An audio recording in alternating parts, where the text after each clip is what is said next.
Cheers.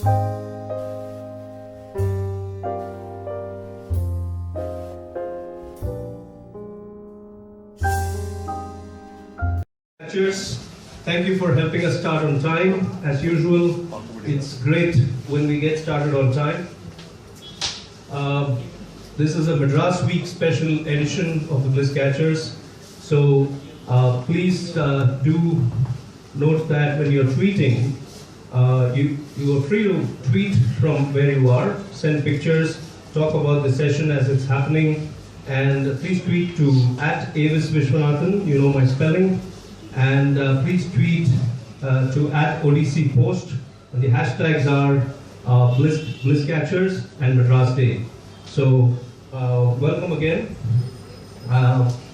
We have today two very, very powerful guests, powerful in the sense of their stories, iconic in what they've done and they continue to do. And before I introduce them to you and invite them to join me here, I'm actually going to spend a couple of minutes walking some of our new guests through why we do Bliss Catchers. And that's to give everybody a uniform sense of how the rest of the evening will go through. So the Bliss Catcher series is really inspired by Joseph Campbell's philosophy of Follow Your Bliss. And I'm actually going to tell you a little story that happened to us last week to kind of bring it to the focus of following your bliss. So people ask me often, is this all that you do? Which is curate events and write books and stuff like that. And so I clarify that Vani, my wife, and I actually run a workplace happiness firm. That's our core area of work. And one of the reasons that we got on this journey is because that business went into a huge crisis and is still struggling to come out of it. So in that time I wrote my book, and a reader of my book, Fall Like a Rose Petal there, that's my book. A reader of my book wrote to me from Bir in Himachal Pradesh, and that's probably the last place I would expect to find a reader. And he said somebody had gifted him my book, and in his mail he actually talked about his story. And his name is Sunil Arora, and for 28 years he was born and raised in a border village bordering with Pakistan in Punjab, a place called Khem Karan. And Sunil worked for 28 years in a bank, struggled with 2 businesses and failed, and finally realized at the age of 52 that if he cannot fulfill his life dream of traveling and writing about his travel, he felt that he'd probably die a very sad man. So he quit his job with the bank and on a lark started traveling. He says when he started traveling and blogging, he didn't even know the English that he knows now. But he felt that he had to do something in the zone of his inner joy. So he calls his blog Joy Club, sunil.wordpress.com. And I found that story very powerful, and he said, I read your book and I could connect with every word that you're saying there, because we all get lost in our life, and then our own reflection about the life that we are leading leads us to the life that we want to lead.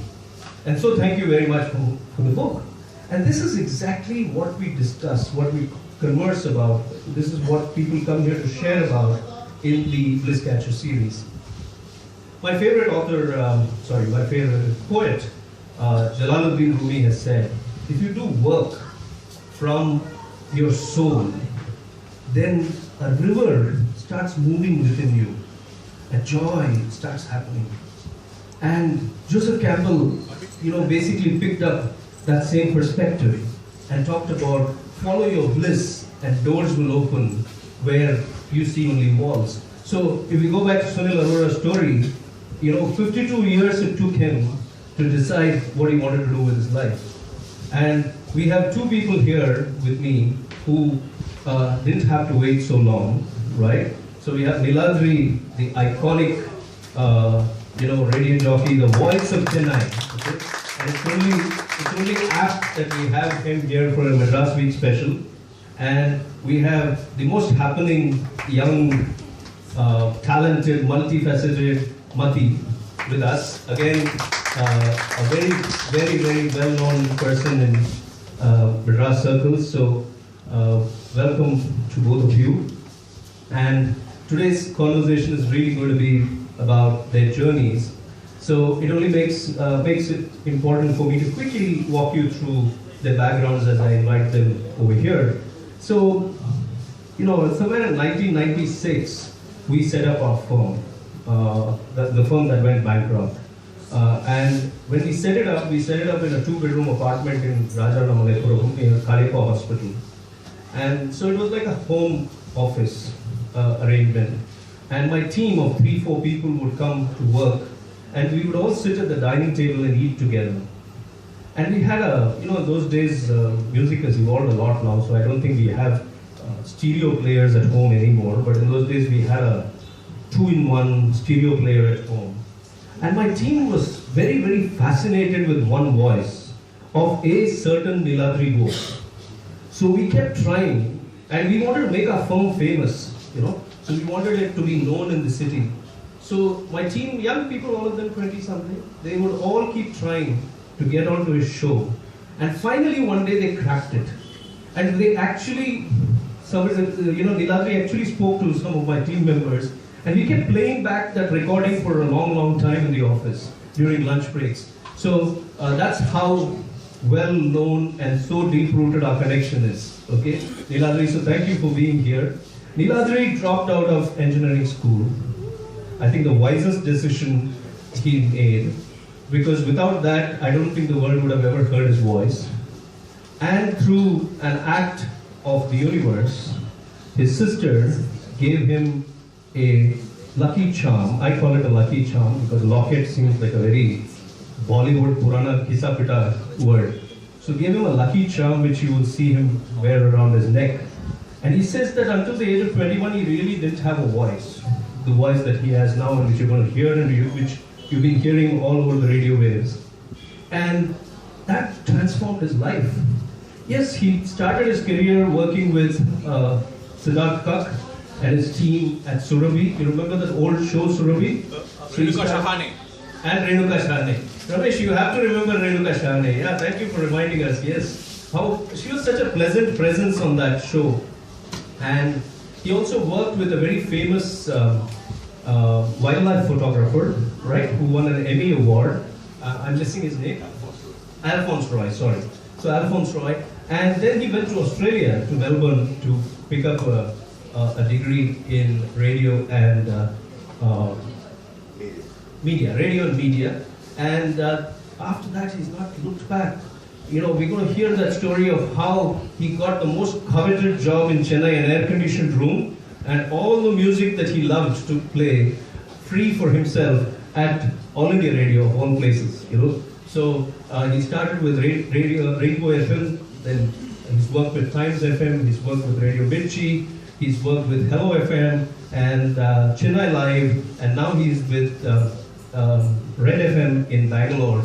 So that's the only part which jars with the Madras Week celebration, but that's okay, Saath Khoon Maaf, because we have Niladri Bose with us. So thank you, Niladri. Can I please have you join us here? Please welcome. Thank you. So that was a quick overview of Niladri.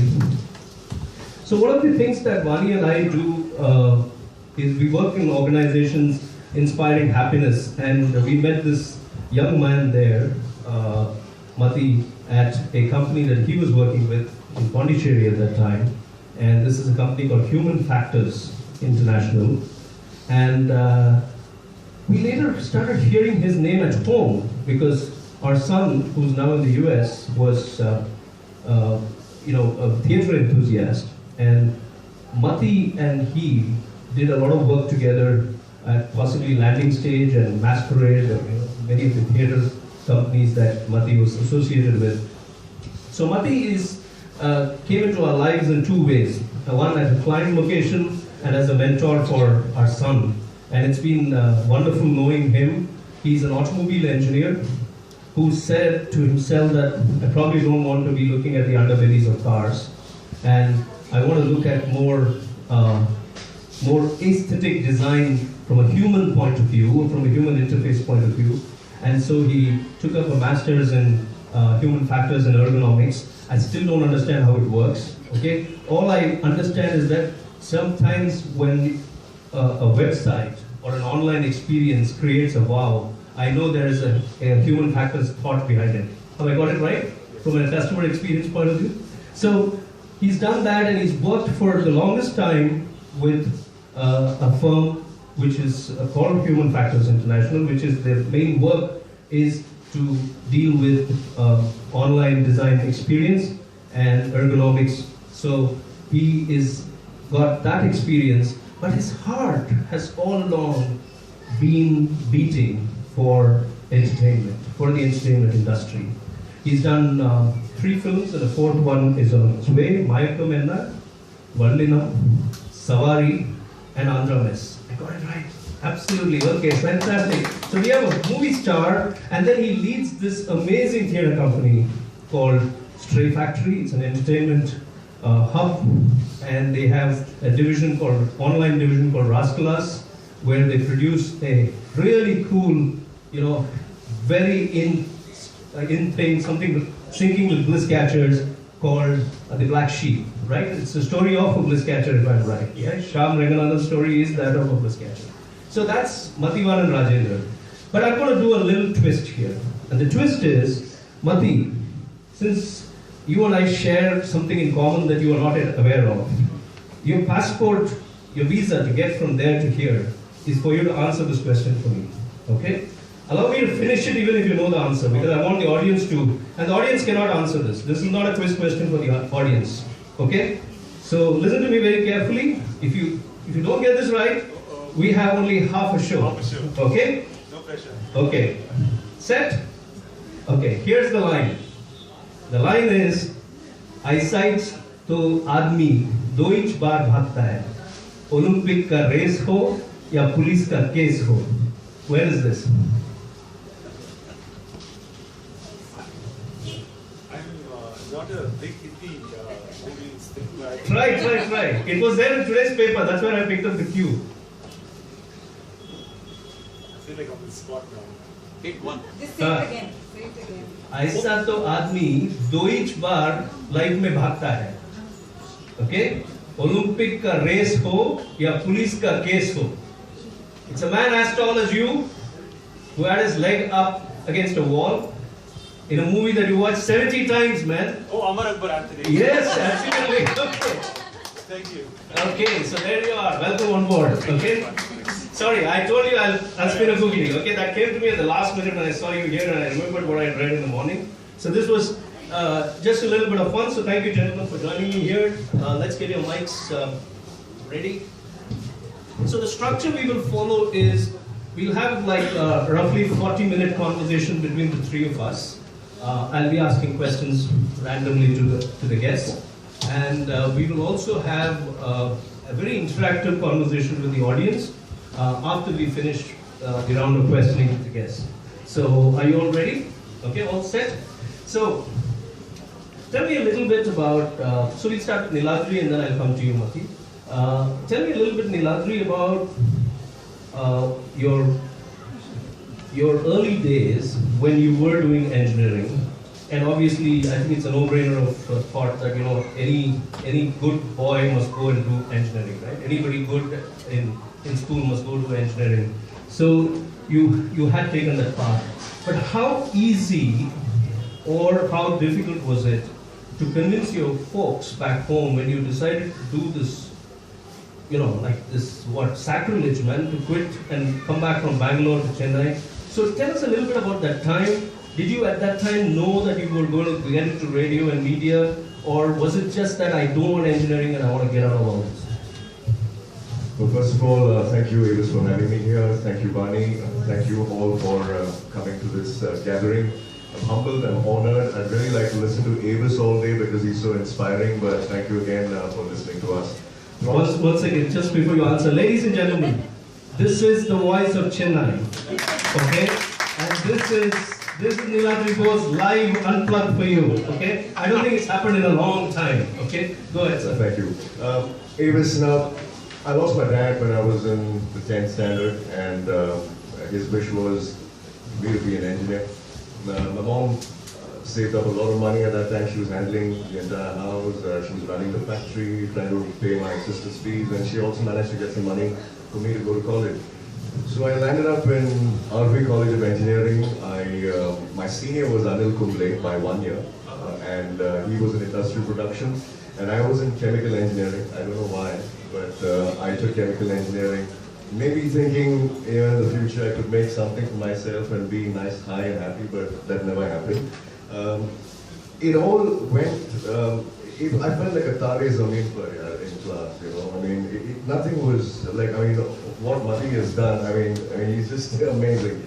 But when I went into class in engineering and all that was told to me, I always felt that, dude, I'm in the wrong place. I shouldn't be here. And I did this for about 3 years. And it wasn't easy, neither difficult for me to convince my folks because I didn't ask for their decision, to be very honest. So how did you communicate to them? I just dropped out. I just packed my bags and I said I'm taking a bus back and I know I'm going to get busted by my mom. And I landed up and she opened the door and she said, what are you doing here? And I said I left engineering. And she didn't speak to me for about a year. My sisters were very pissed off with me for what I had done because here was a lady who was without a husband, saving up, working hard in the factory, and I'm being this guy going to Bangalore, you know, growing my hair long at that time, and then deciding, you know what, I don't want to do engineering. But honestly, when I did leave engineering, I did not know what my path ahead was. But I knew that there was one thing right that I did, and it was quitting engineering, because that was a place I didn't deserve to be in. Somebody else should have been there who would have done justice, you know, to that course. So. Yeah, it wasn't, as you said, it wasn't easy or difficult. I just took that step because it is a calling inside you. When you know, this is it. I'm not going to do it, not another minute. And I just said yes, and I landed up at home. Got whacked by my mom with a jhadu. It seriously happened. Yes, it was like. And how traumatic was it to be living at home with mom and not having normal conversations with her? Oh well, you get called, I mean, rightly so, because you get called a vagabond, you get called a loser, you get called a person who's wasting parents' hard-earned money, and your uncles come down from West Bengal, Calcutta, and everywhere and tell you like how you made your mother slip in the puddle and all that stuff. So I had to take it, but I was also very clear that I'm going to do something by myself. And I was always, I think the failure is so important here. I mean, that failure, what happened was made me feel that I lost to myself because of all what was happening around me. And I was very hungry to achieve something. It could be even a successful chai shop. But I was just hungry that, okay, this is a failure, it's considered as a failure in everybody's eyes. Not exactly to me, because I thought it was a very good decision. Thinking back, I still feel it's a good decision. My wife says you should have finished that 1 year, you still would have had an engineering degree. But, you know, I was just not then. I think that failure was so important for me to actually bounce back, being hungry.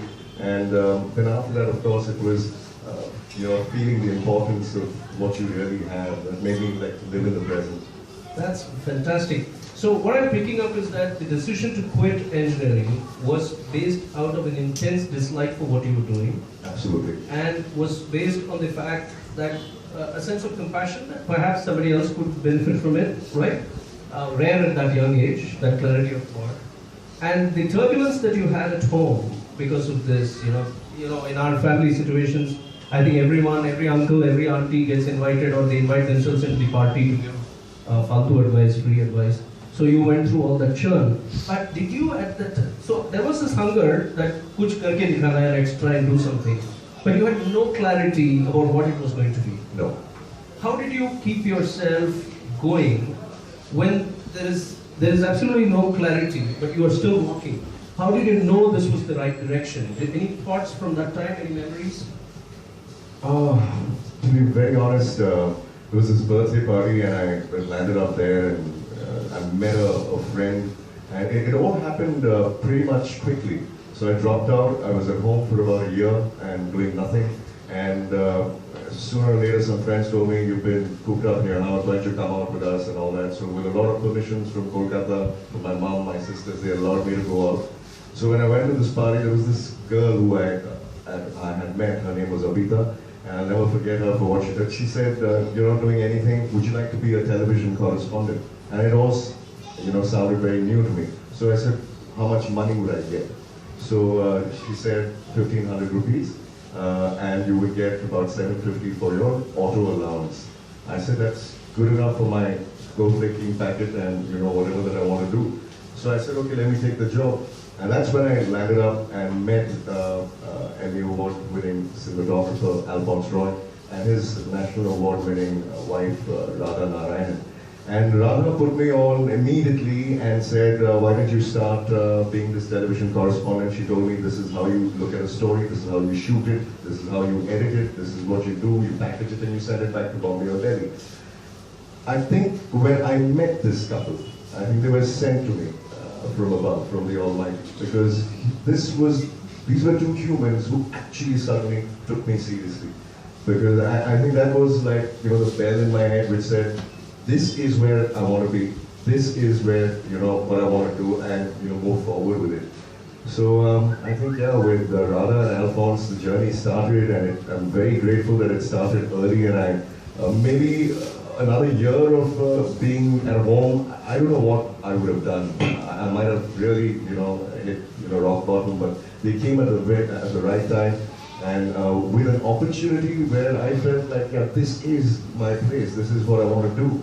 So that's where the camera work came in. That's where I started giving stories for Surabhi, the India Travel Show, and everything else, Heads and Tails and all that stuff. So that was the start of the journey, I would say. Beautiful, beautiful. Look at the story. It's so interesting. So there is a hunger, there is failure as in a worldly sense written all over. There is no clarity on what he wants to do, and there is only a sense of direction, and then a door opens. And when he gets into that door, gets through that door, he actually feels he belongs there, and he can connect with it because there is dignity, there is opportunity, and there is perhaps a sense of joy, a sense of success, of fulfillment.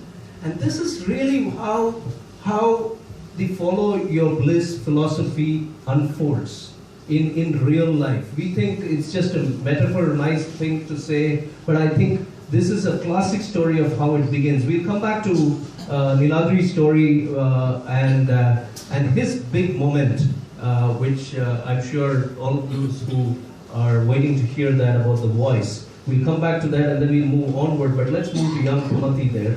Okay, Mati, you're a lot younger than me, so I keep referring to you as young. No, I don't mind it at all. You stay like that forever, okay? So, Mati, you are a person that grew up in Dubai, and you have, obviously you have Chennai, Tamil Nadu connections, and then you went to study automobile engineering. I still don't get how we can connect these three dots and find films anywhere there. How did this craze for films really happen? I think largely, and I think in recent times I've been thinking about it a lot, reflecting about it. I think it's something to do with the fact that when you move to another country, so my parents, we were in Dubai at the time, and that's like 80s, right? So it's this sort of immigrant culture in a new place, and I think you're trying to hold on to whatever is somewhat something you can relate to, because everything feels alien in a strange sense, and of course this predates the internet and everything, so you're just going to look for stuff always that you want to associate closely with. So during that time, so my dad had this huge video cassette collection, had an audio cassette collection. My parents also very kind, they got me an Atari when it came out. So this whole fascination for all these like things that I never, like I couldn't like understand it, like this is like weird graphics and cartoons, and it just blew my mind. And I think that's where it started. And how old were you then? I would say as young as 2, 3, like I remember, Okay. crazy about like cartoons. Of course, it wasn't film per se, but just cartoons I used to consume like crazy. Also, the cartoons then were, I think it was going through a boom. There were a lot of creative shows. There were these shows called Dino Riders, Dino Saucers, like dinosaurs becoming like vigilantes. Just very weird thinking. So your brain explodes. So that was fun. And I still remember, so there was this one big theatre there at the time called Al-Nasser Cinema, and I remember when my dad... This is in Dubai. In Dubai, yeah. So he took us to this show, it was Cliffhanger and Speed, and of course, mind equal to blown again, because you're like, how is this screen so big and why do they have all of this? So of course, it's very fascinating looking at all of that. That took, I think, a major part of inspiration was there, followed by which, I think, after coming back here, I was about 13 at the time, this sudden release of all of that and trying to place all of those creative things that I consumed in a local environment. I think that is how I've rationalized kind of in a way that why like this constant search for something has been there. So did the craze for films kind of when you came back to India and Chennai and you started watching films locally, was there any pivotal moment when you thought, hey, I need to be on that big screen, or hey, I need to be making a film? Is there an incident, or did it grow on you slowly? I think it probably grew on me slowly because still, I mean, film, for me, personally, film is like an extension of all the creative pursuits. So just the idea of being on stage or doing all of that, I remember, I think, yes. So when I was really young, I used to just perform to myself for a really long time. You know those funny stories of kids who take all the kitchen saman and they start doing stuff? That was me. I remember like have this, you know, the chapati things that you put stuff on. They stand on that and then conduct an invisible orchestra, I think. So I think it's just bored, really, maybe. But you actually visualized yourself and you played with yourself. Okay. I guess I just got that now while I was talking. So Okay, good. Yeah, that often happens because we're talking about a lot of detail which is not in the biography, right? So it's there in your subconscious. So I'm not surprised at all that you're talking. So if you had this kind of awakening within you, the subconscious in you driving you towards cinema, why the hell did you do automobile engineering, and why the hell did you do masters in HF, human factors and all that? Yeah, I think at that time, after my 12th, I did want to do my visual communication. My parents were, of course, little suspect, and I must say, I didn't really fight really hard to say, no, I really wanted to do this job. I was like, all right, cool, just figure it out. So once I joined automobile engineering, the truth is I wasn't a bad student, so I knew I could manage. So it was just like getting through college was the thing. So the hack there was to be able to just like read scripts, and that's the time I was working Masquerade and all that. So just like read scripts during class, just do that, and then just basically do decently well enough in college and get past that. So it didn't seem very stressful enough. Maybe I just blocked it in a certain place saying that, okay, just finish college, it's fine, it's not a big deal, just move on and then go to the next. It didn't seem overbearing. Of course, there were times when it did, which happened probably later, but at that point it wasn't so difficult. Because I actually really wanted to be a doctor at one point, and I really wanted to be... Really? Yeah. But I would be a terrible doctor then. Those people would have forgotten. Do you think you would be a good engineer or No, terrible engineer. Okay. Human factors engineer, maybe. Again, it's some human component to it. But just the drill of a machine just did not work for me. So there you are. I think 80% of our country, when we step out of 12th standard, it makes it beeline to engineering. And like we were discussing last time, there was some statistic that I pulled up on the internet which said that a shocking 77% of the engineers, or 87%, I don't remember now, a shocking percentage of engineers hate their jobs.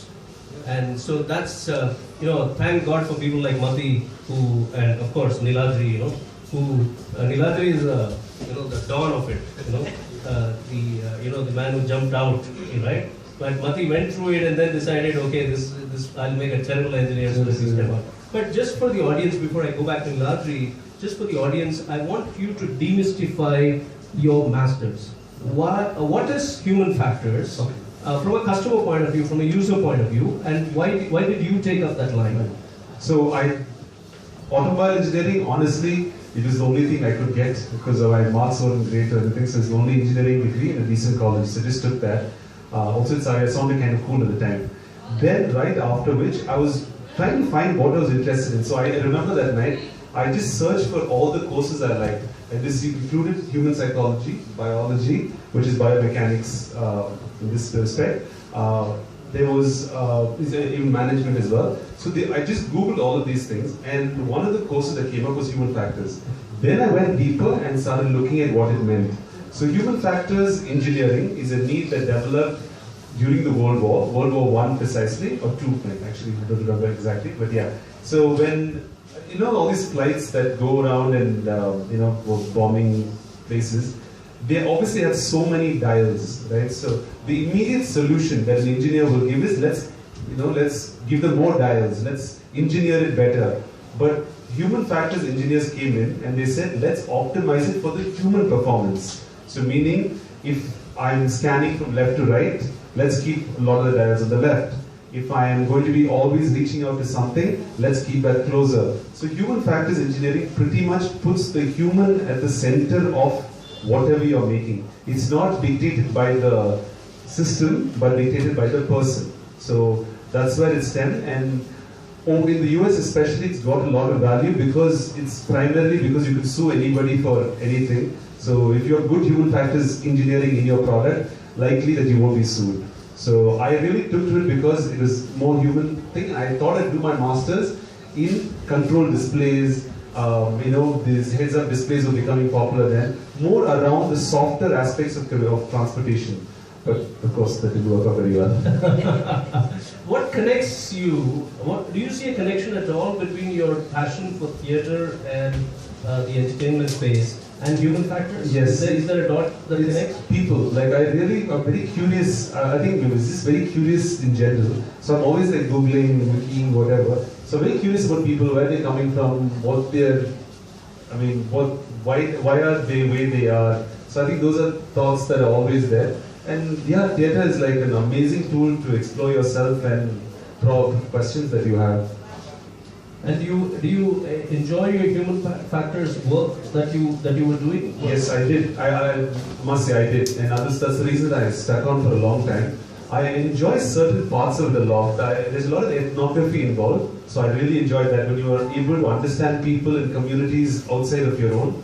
So, and how they use technology. So just a fun, quick story in that respect. So I was doing this project in South Africa, and this is my first interview right there. And we're studying ATMs and how people behave near ATMs. The guy just casually says, just 3 weeks ago, this group of people came in and they took what, used grappling, mounted grappling, they just put it onto the ATM and then drove away with it. Alright? So then we were trying to build a system there to make people feel safe around banking. And I'm like, this is like going to be really uphill task. But to hear these stories from people who are from different cultures and how they feel about security, so casual about it, things like this happen. It's really intriguing, right? So you start really wanting to know more about these cultures, where they're coming from. And I think that was probably an exciting part of the job. So what I'm drawing from your story so far is that I think you, at the core of it, you love human behavior, right? And what theatre does is allows you emotional expression of that behavior. And what human factors does is allows you a technological expression of that behavior. Right? Yeah. So I think at the core is somewhere people. Yeah. So what we can pick up so far from Mathi's story is that, you don't have to have complete clarity. You don't have to have everything edged out. You can stumble your way through, if I can use that word. You can experiment your way through. And we'll come back to how the clarity emerges in Mathi's life in a little bit, but let's go back to Niladri here. Niladri, my big question to you. So, disclaimer please. My personal views on religion and God are not coming in here, okay? And I don't wish that any of you take it that way. It's an individual's belief system. And to me, the people that we're going to talk about, Shirdi Sai Baba, we're going to talk about that. To me personally, he taught me the power of faith and patience.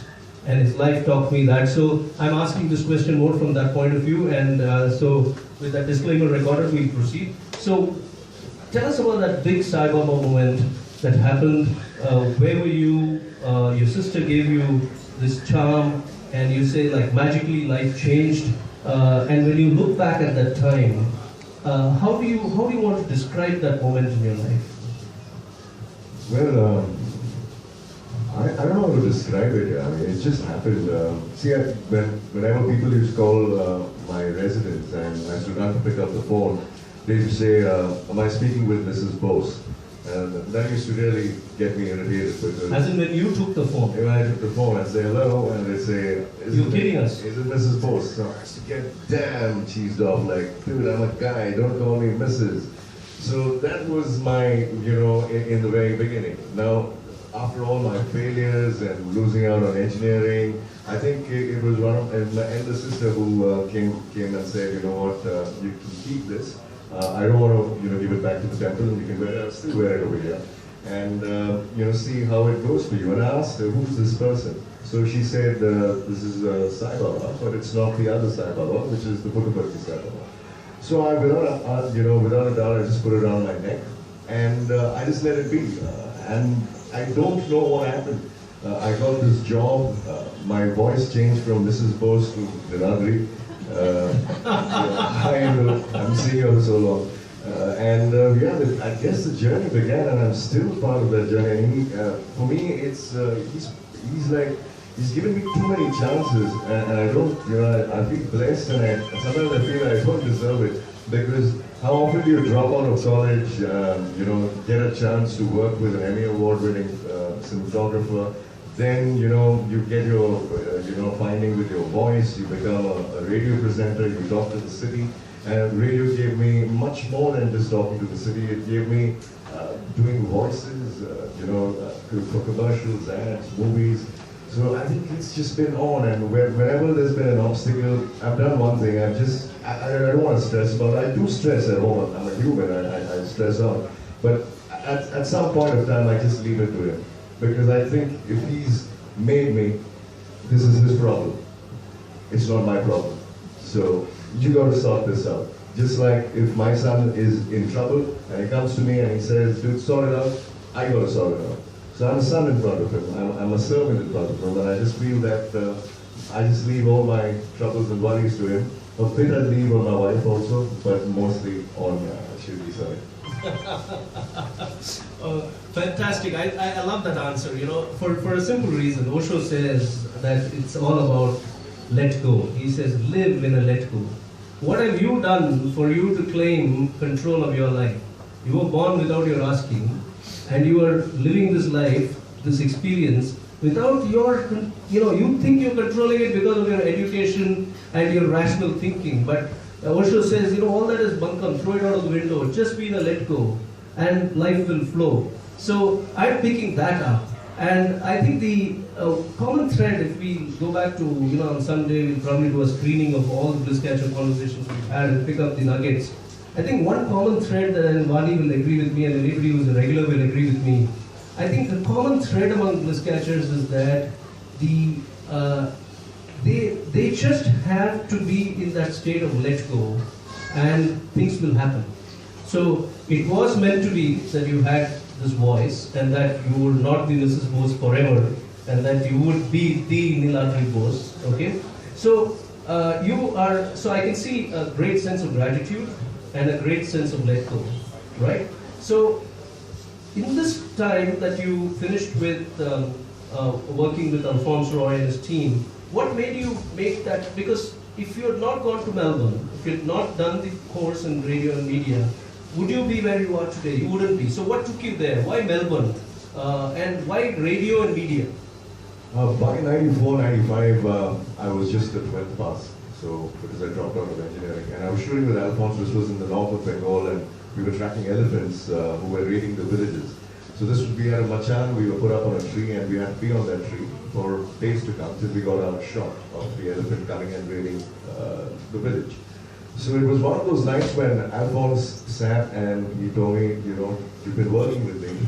There's one more project. We're going to be doing a film for Jigme Singh Wangchuk of Bhutan, and it's on this clouded leopard, which has never been documented. Would you like to be part of it? It's going to take 2 years. We're going to trek through Madras. It's going to be a lot of things, but it'll be a great experience. And he also gave me another word of advice.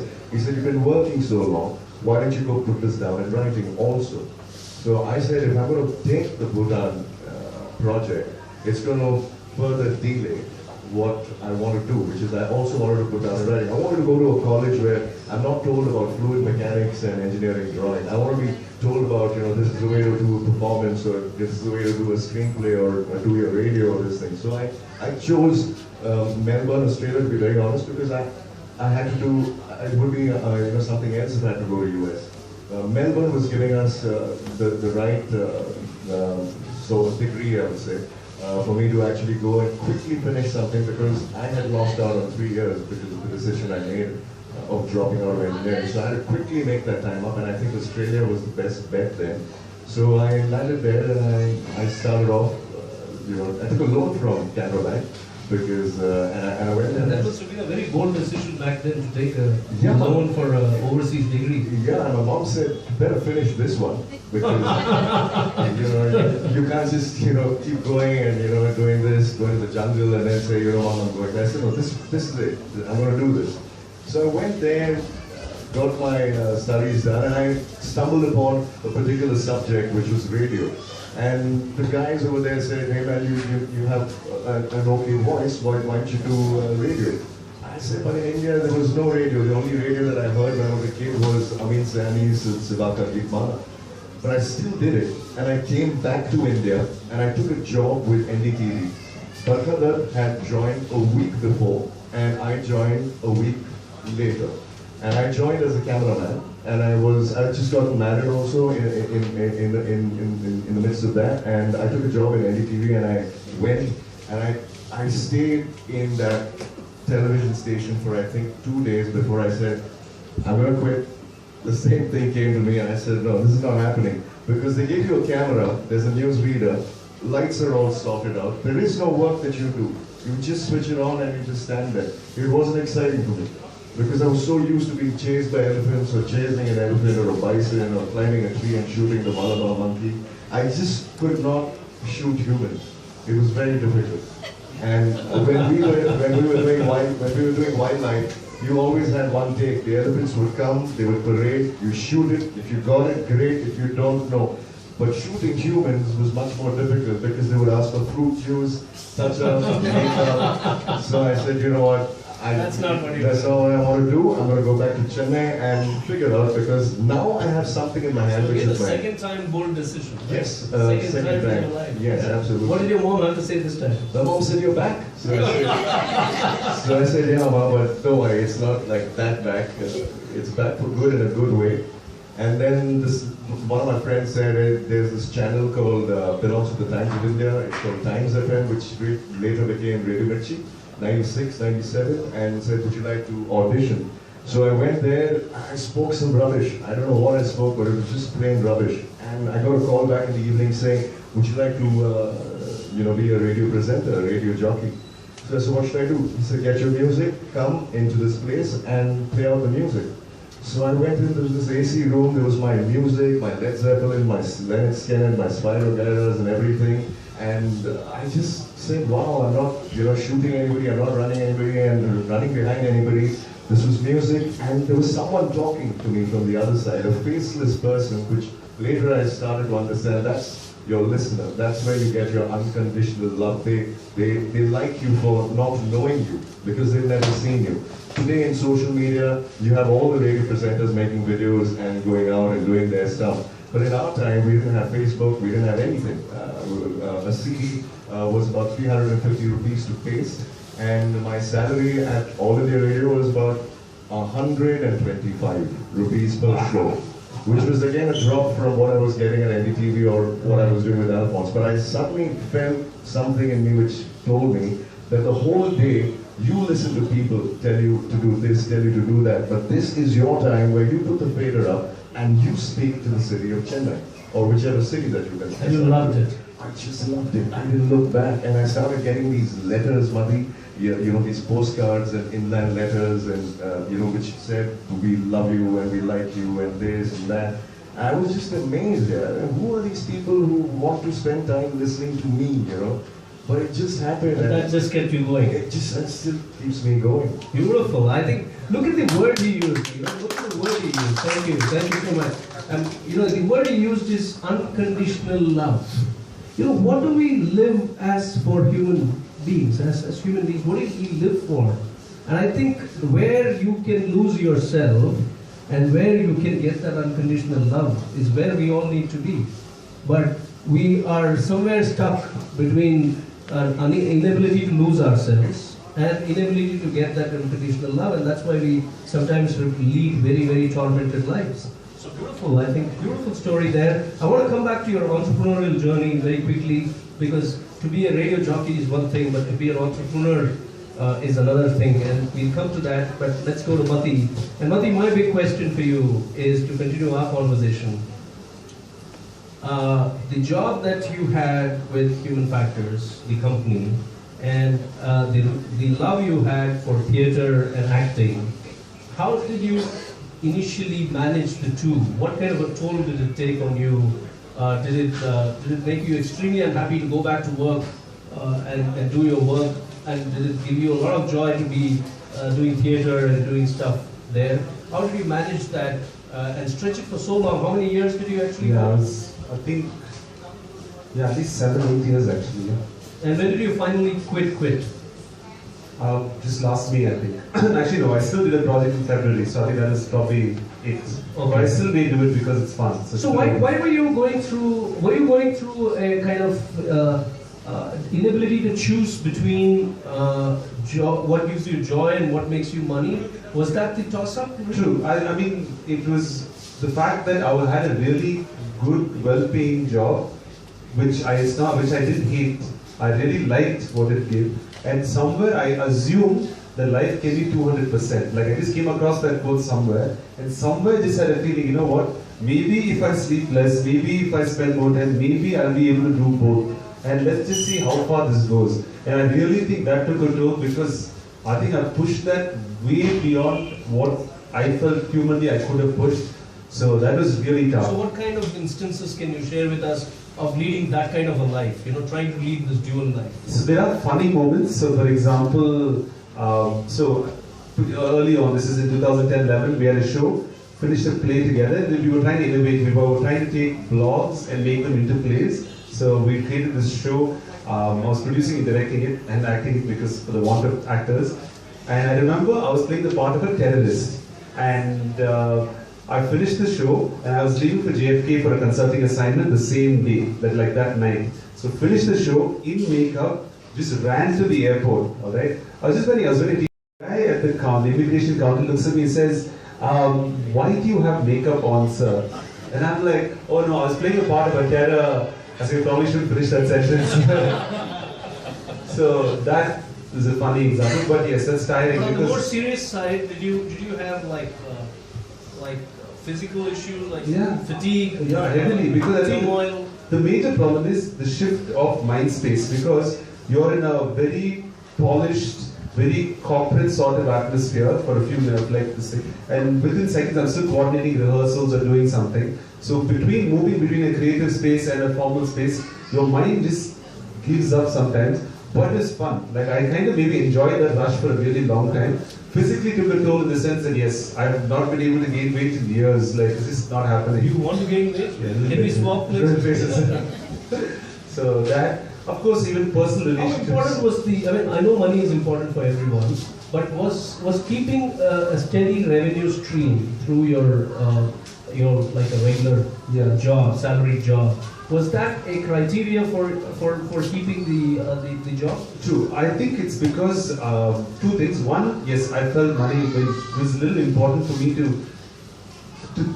be creative constantly. You need a little bit of money. Otherwise, what happens is that you're so busy thinking about that the entire time. So I think it's very important that you feel confident about what you're making. Otherwise, you're just going to feel like you feel sorry for yourself and all that. I don't like that feeling.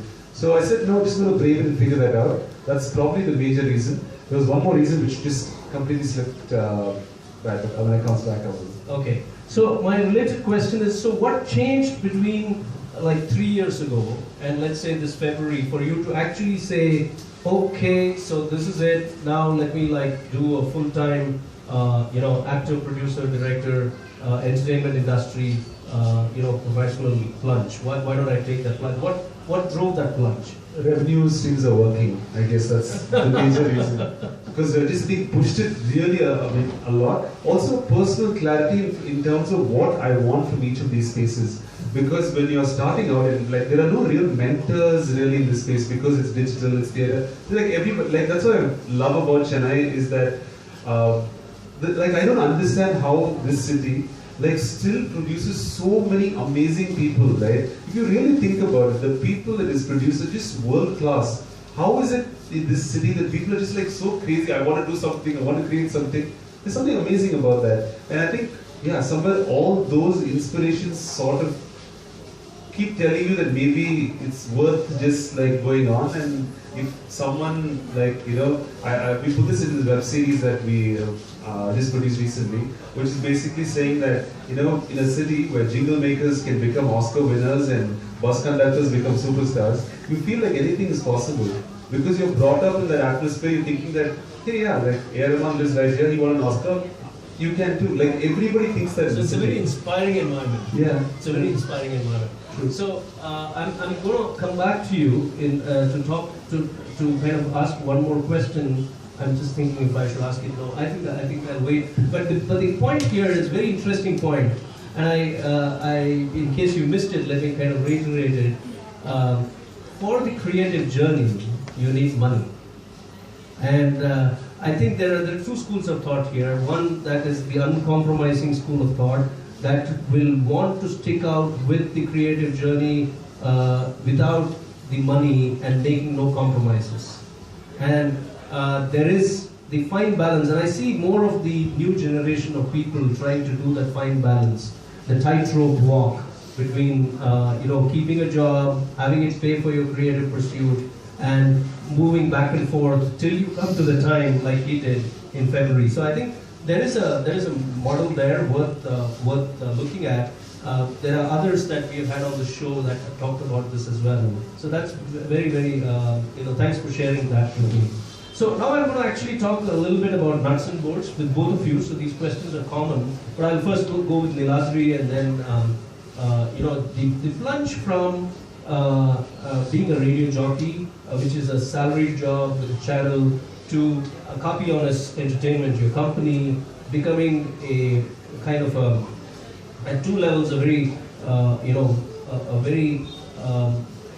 what shall I say, very well connected network of clients using your services for voiceovers, for ad jingles, and running your own studio. That's on one side, and the other side, mentoring young talent. I think every single young radio jockey in the city is mentored by Niladri in some way. He writes a column regularly on in the Indian Express Indulge, the New Indian Express Indulge, and every time I read it, I'm just like, wow, he knows so many people.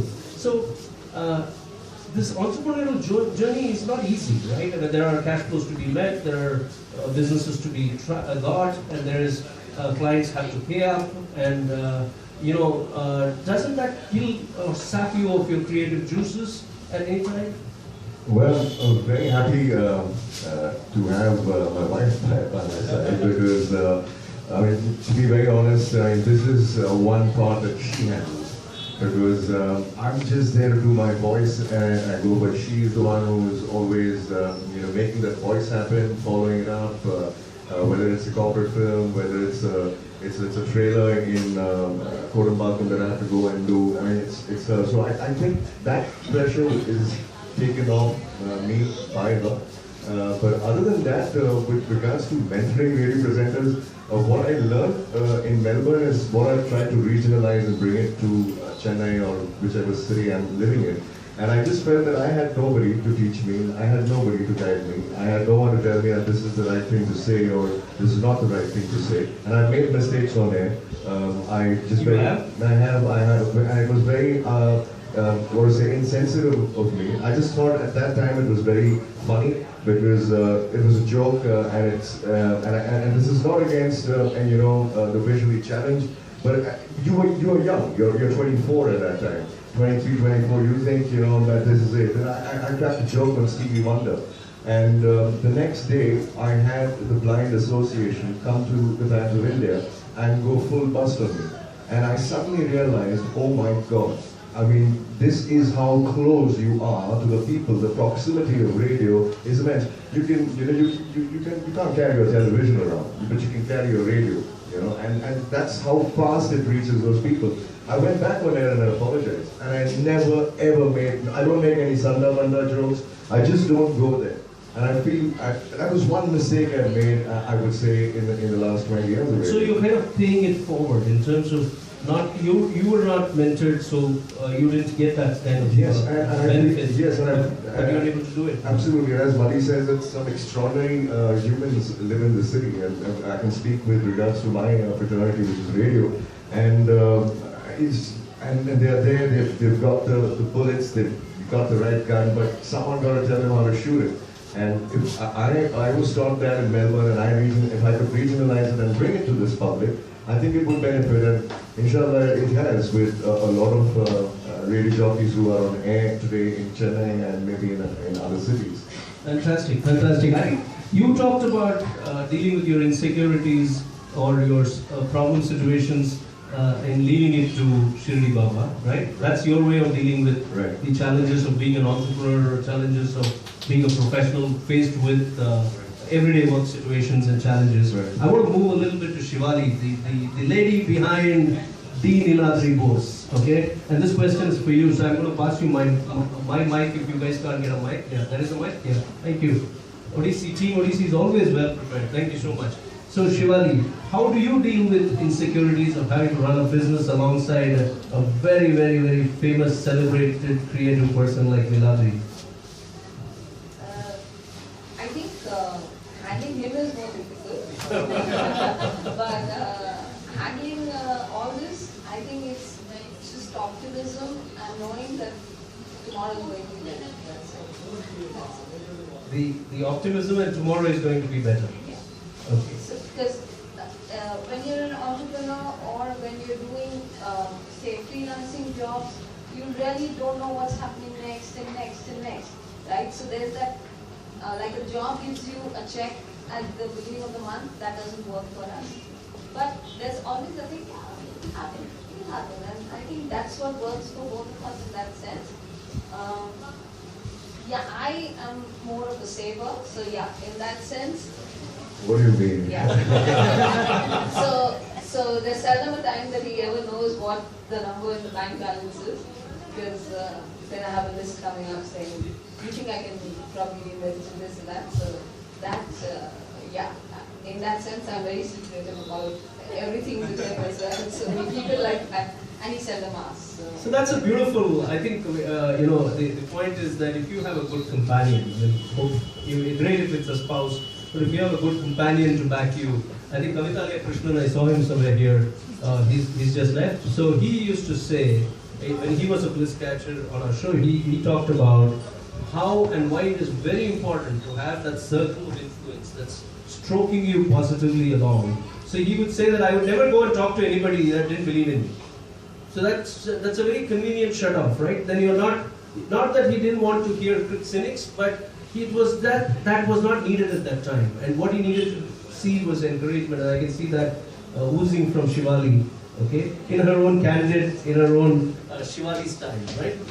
Fantastic, thank you for that. Mati, do you have insecurities? You're still young on this no steady income journey, okay? You're still fresh.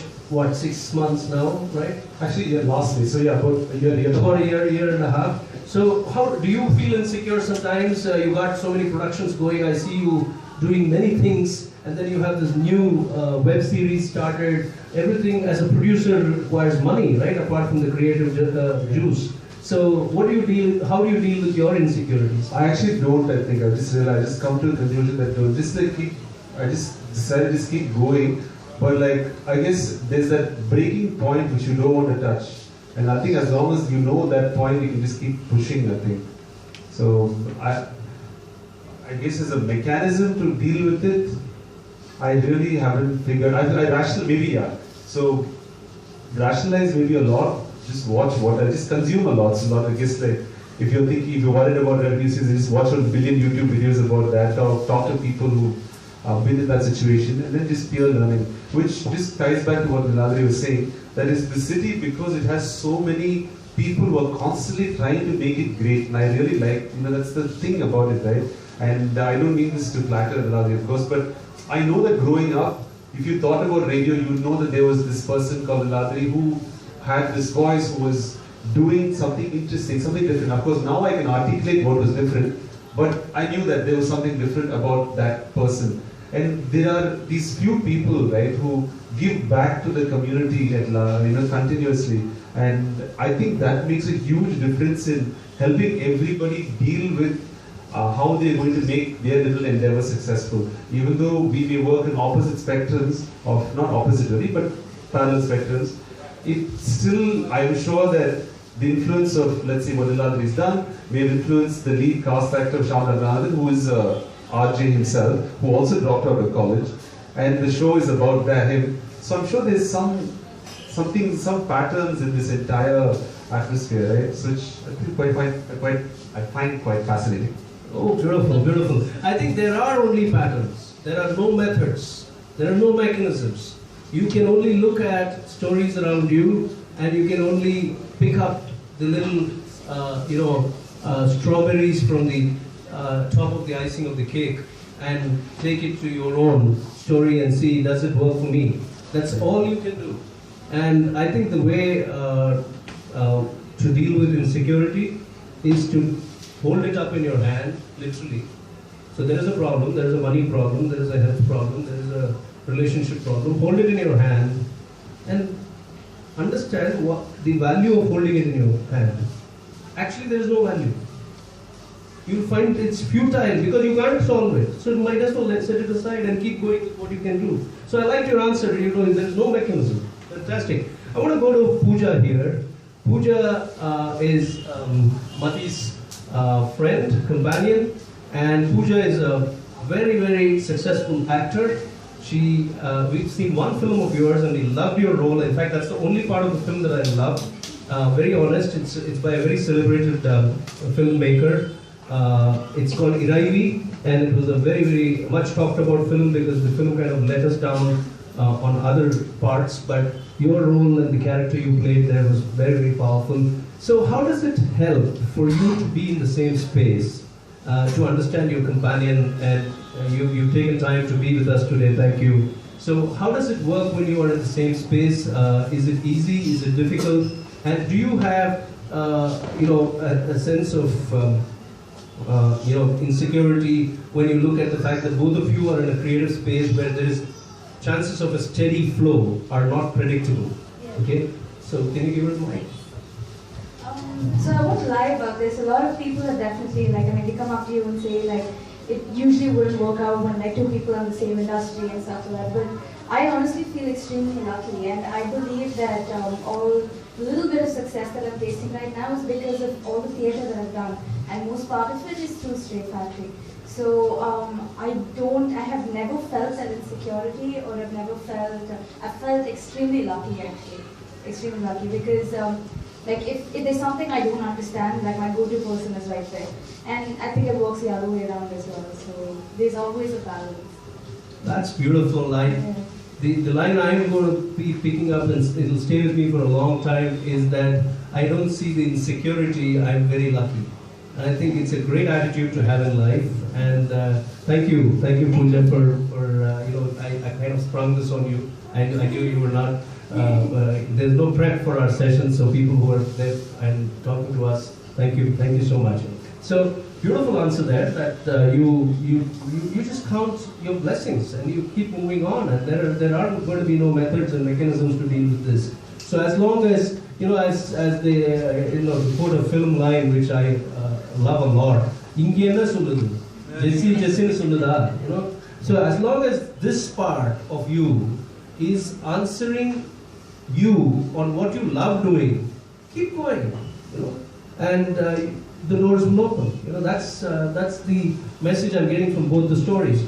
We are at that time on our show where we can take questions from the audience, and I'm going to allow on my clock exactly 12 minutes of questioning. Okay, And so please keep your questions as questions. Yes, MKC will take the first question, and not as observations, and keep them short so we can have productive answers. Thank you guys.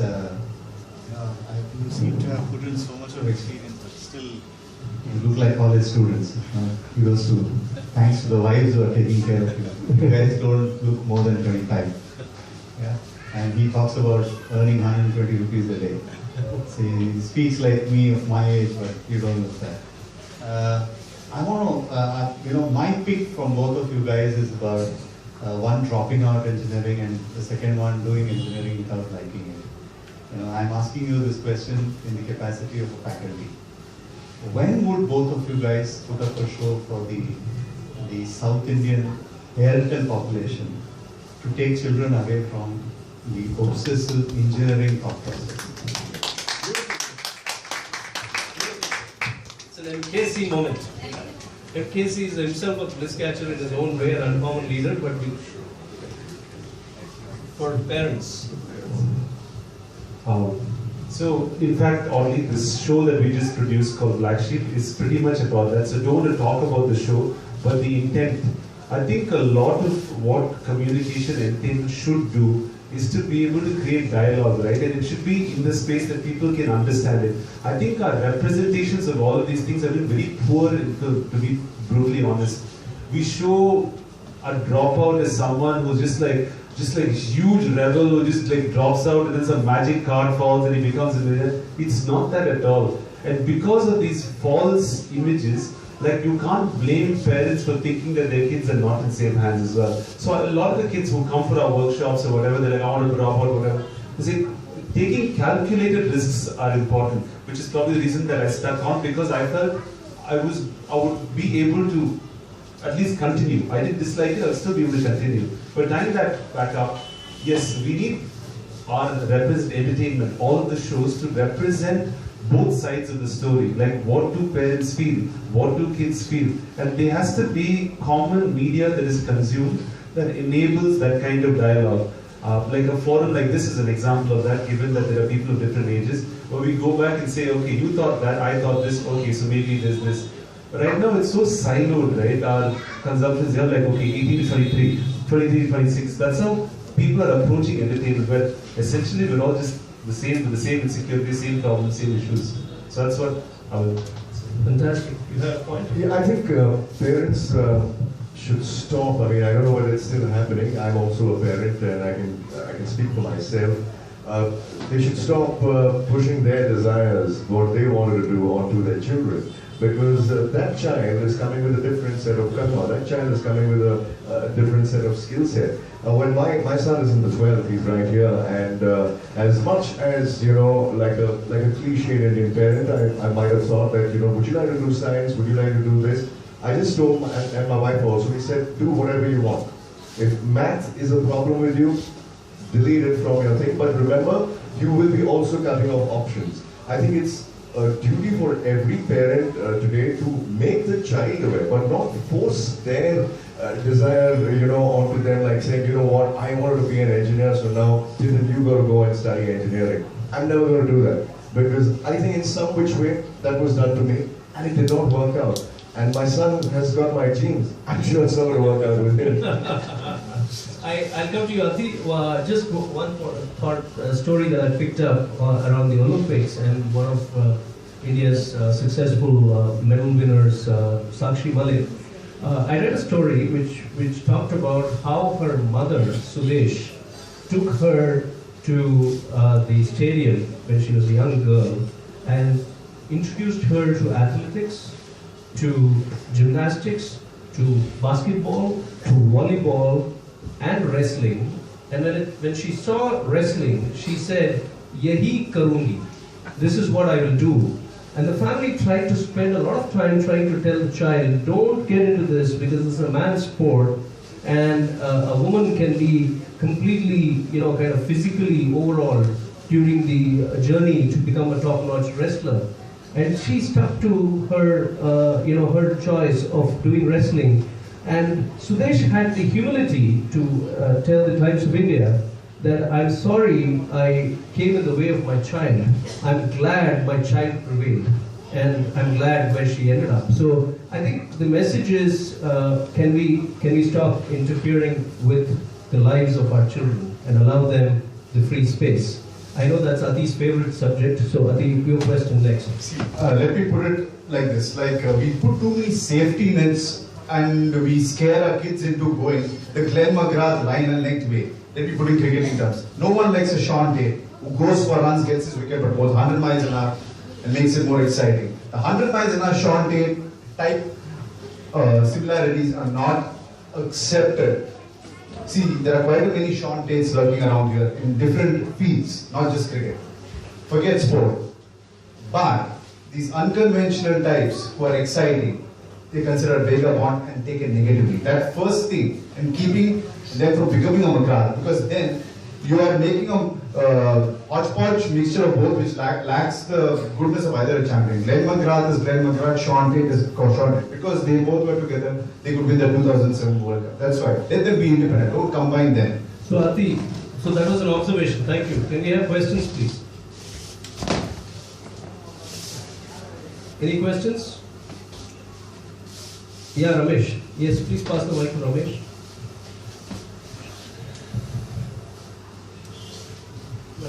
Can we have little clarity on the kind of mentoring that you used to do for the youngsters who want to take up into voice modulation and radio jockey and stuff like that? Can you be a little more elaborate?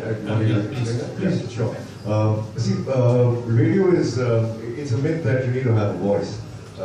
If you have a voice, it's a bonus, and that's where my workshop started from, and that's how I could invite and entertain a lot of people who not necessarily had a baritone or a very sexy voice when it comes to being a woman. So my training was about bringing out their personality. My training was about making them lose their inhibitions. My training was to make sure that they don't feel like a mental patient inside a room with a mic and while speaking to themselves. Because when you enter a radio station, sir, you might think we all radio jockeys are all, little cuckoo in the head. Because you see all of us sitting in rooms and talking and smiling all by ourselves. It's not very normal when when someone else does it. So my whole training was to make sure that they don't feel that way, to get rid of your inhibitions, to find out if you don't have a voice, no problem. You have a personality, let's bring that personality out. Sachin Tendulkar doesn't have a voice, but his personality speaks, for everybody will listen if he's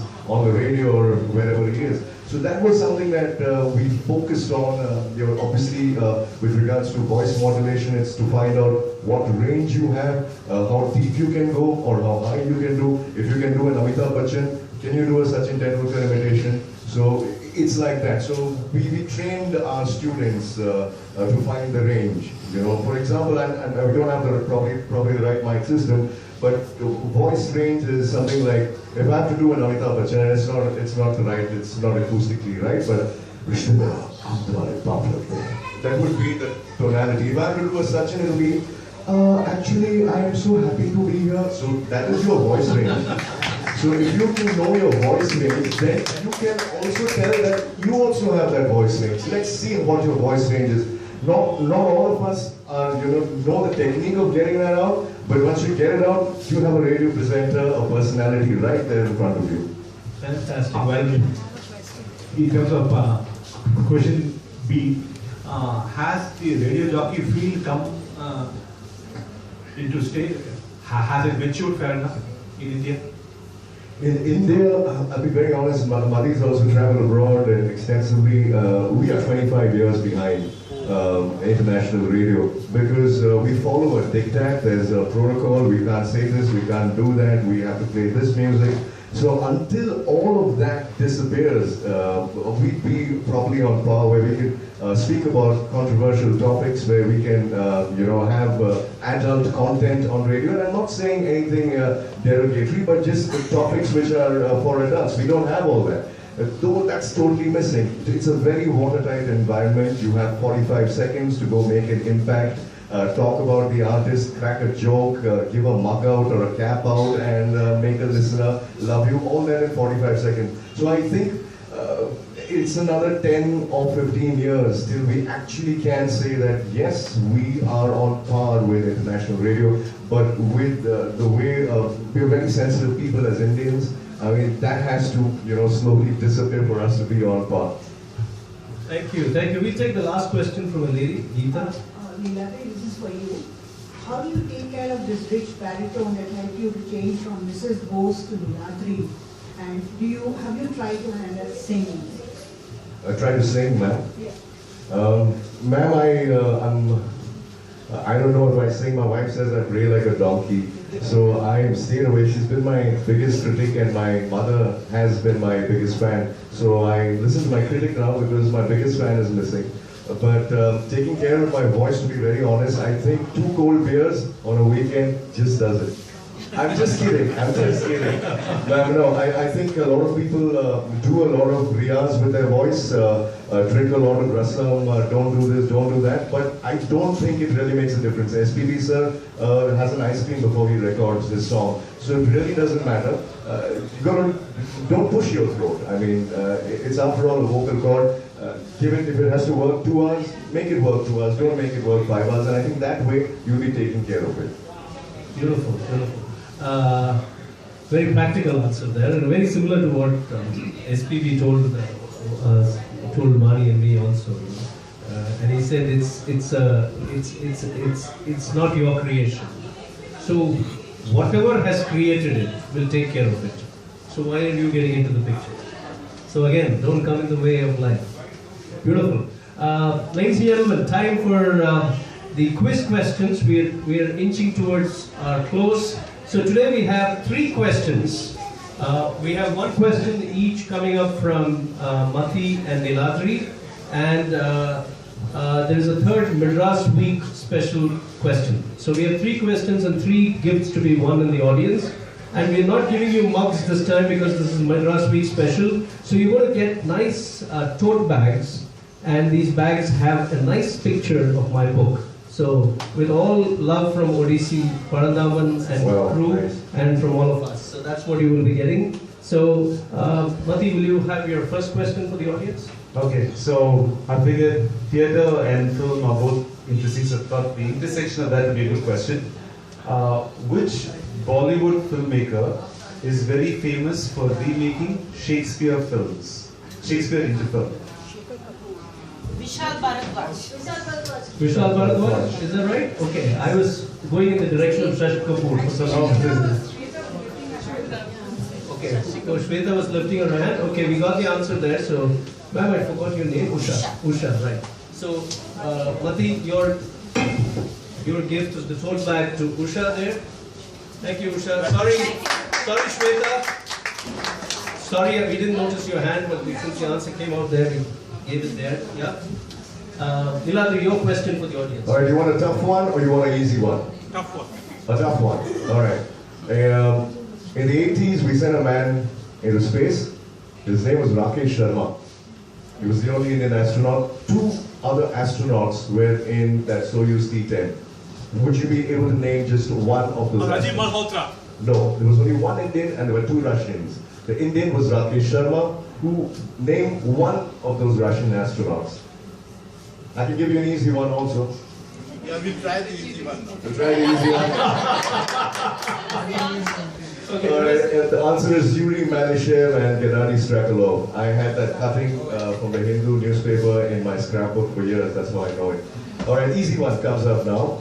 A Bollywood actor, a very famous Bollywood actor from the 60s, was also a radio jockey with Radio Ceylon. Which Bollywood actor are we talking about? He's got a son in the film industry now who's very famous. Parikshit's father. Parikshit's father. No, ma'am. Amit Sayani, no, sir. No. Parikshit's father. This was a Madras. No, ma'am. This is an actor who worked in Radio Ceylon. Before coming into the film industry, which actor are we talking about? I can give you one small hint. That is right, sir. That is right. Sunil Dutt is the right answer, sir. Well done. Ram has also been a Bliss Catcher. He's the editor of Shruti. What is the answer? Sunil Dutt. What a privilege, Ram.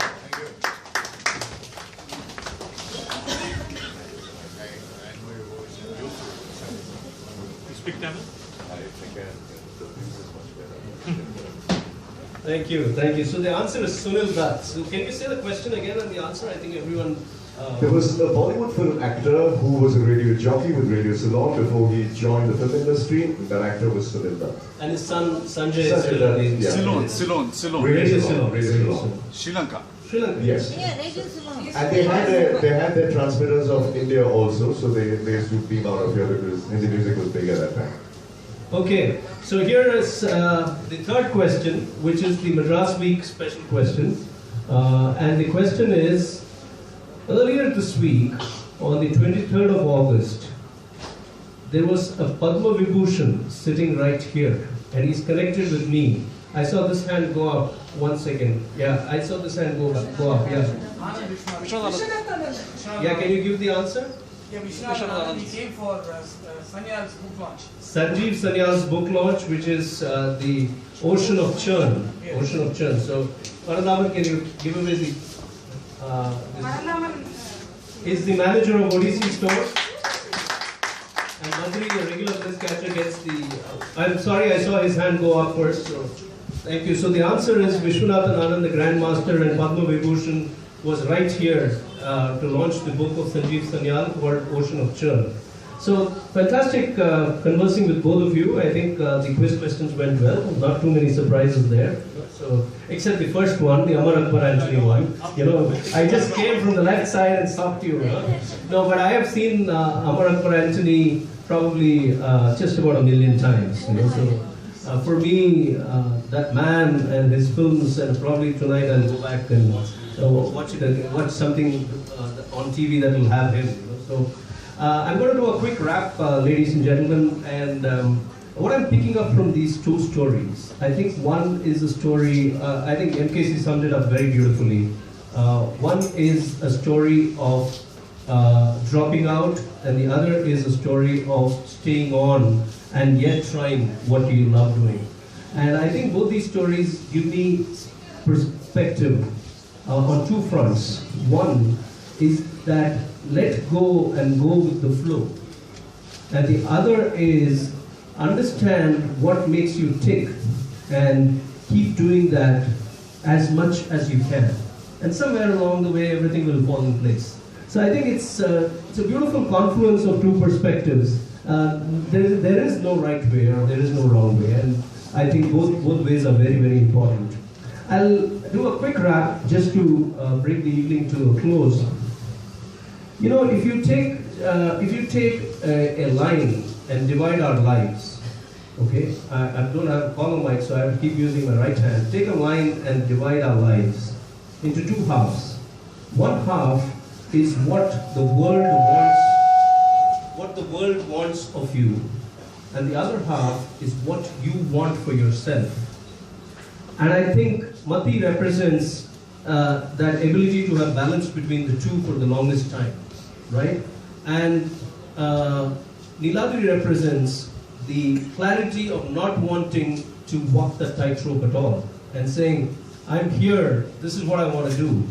Now, many of us have this opportunity, and there is nothing wrong with having to live a life of earning a living, having to pay bills, having to raise a family, having to build a house, plan for retirement and health benefits and whatnot. There is nothing wrong with that life. Except the key question is it making you extremely happy or unhappy? If it is making you extremely happy, you don't have a problem with it. But if it's making you an unhappy soul, an incomplete soul, then you've got to look at that line. And many times you will not find that line as a line. It will actually be a grey band. And that grey band is where all our suffering comes from. That grey band is where all the unwanted rat race elements have crept in. And the unwanted rat race elements are, first of all, postponing what gives you joy. 2, playing to the earning a living gallery. 3, getting sucked into the rat race of time being mismanaged, of health being mismanaged, of trying to overspend than what you're earning. And all of this, therefore, causes enormous amount of unhappiness. So you've got to shrink that band again. You've got to make it a very straight line. this is what you have to do in the real world. You have to earn a living, but this is what you have to do in order to enjoy life, which is to be happy. And the number one and the only thing we need to do, the reason why we've been created, is to be happy. You know, I started with Rumi earlier on in the evening, so I'll end with Rumi again. Jalaluddin Rumi, the Persian poet, my favorite poet, and he said, there is a candle in your heart waiting to be kindled. There is a void in your soul waiting to be filled. You know it, don't you? He asks. So if you know it, then why don't you let yourself be drawn in the direction, in the stronger pull of doing what you love doing? So he says it's a no-brainer. You are feeling the void, so allow yourself to be drawn in the direction of what gives you joy. So on that note, ladies and gentlemen, I will end today's Bliss Catchers session. It has been amazing having you two wonderful gentlemen with us and sharing your stories. Every part of this session was learning and so much fun. I have your mugs for you, your Bliss Catcher mugs for you for coffee tomorrow. Next year, hopefully, we'll graduate to beer mugs. Okay? So, but for now, Parandaman, can I invite you on behalf of Odyssey to give away the mugs?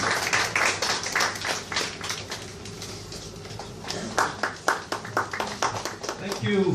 So, you're all free to stay back and interact with the guests. Of course, please don't leave. We need a customary selfie with you before I just want to say a big thank you to Vani and AVIS for doing this. I just hope what we shared was worth listening. I have a new friend now in the form of Madhi, and hopefully we should collaborate in the future and do some great stuff. Thank you all for coming, spending time. I'm sure you have other things to do, but just being here with us makes a lot of difference, makes all the struggle that we've gone through worthwhile. Thank you from the bottom of my heart. Thank you, Vani. Thank you, AVIS. Thank you.